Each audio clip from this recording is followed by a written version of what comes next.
Syederalun, warga desa Menasah Capa, Kota Juang Biren, pada Selasa 19 September 2023 melaksanakan donor darah kerjasama dengan UTD RSUD Dr. Fauziah Biren di halaman kantor kecik setempat.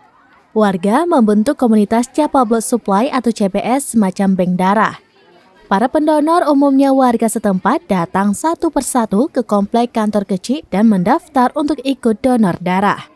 Dalam kegiatan yang digelar sejak pagi hingga petang ini, diperoleh 42 kantong darah untuk disumbangkan ke UTD RSUD Dr. Fauziah Biren. Kecik Gampong Menasah Capa, Zulkarnain mengatakan, kegiatan donor darah kemanusiaan salah satu bentuk kepedulian sosial membantu pasien yang membutuhkan darah.